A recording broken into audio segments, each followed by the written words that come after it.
গত ৫ আগস্টের রাজনৈতিক পট পরিবর্তনের পর কার্যক্রম নিষিদ্ধ আওয়ামী লীগের অনেক নেতাই গ্রেপ্তার এড়াতে পাড়ি জমিয়েছিলেন ভারত কিংবা মধ্যপ্রাচ্যের শহর দুবাইয়ে। কিন্তু পুলিশের সাবেক আইজিপি বেনজির আহমেদ দুবাইয়ে আটক হওয়ার খবর ছড়িয়ে পড়ার পর সেখানে অবস্থানরত পলাতক নেতাদের মধ্যে দেখা দেয় চরম আতঙ্ক। এরপর থেকেই নিরাপদ আশ্রয়ের খুঁজে তারা ছুটছে বিভিন্ন দেশে।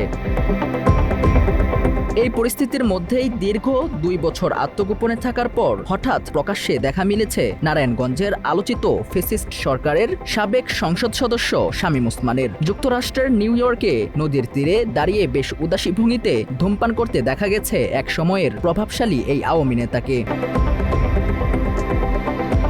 গত রবিবার স্থানীয় এক ফটো সাংবাদিক তার ফেসবুকে এই ছবিটি পোস্ট করলে মুহূর্তেই তা ভাইরাল হয়ে যায়। দীর্ঘদিনের আত্মগোপন ভেঙে শামীম ওসমানের এমন প্রকাশ্যে আসার ঘটনা নিয়ে প্রবাসী বাংলাদেশি কমিউনিটিতে শুরু হয় ব্যাপক আলোচনা সমালোচনা। শামীম ভাই একটু হাত নাড়ান। মাত্র ৩০% টাকায় জমির মালিক হয়ে নতুন বাংলাদেশের গড়ে তোলার স্বপ্ন দেখা বাংলা বসতি। এছাড়াও পরবর্তী আরেকটি পোস্টে স্থানীয় একাধিক নেতাকর্মীর সঙ্গেও তার ছবি দেখা যায়।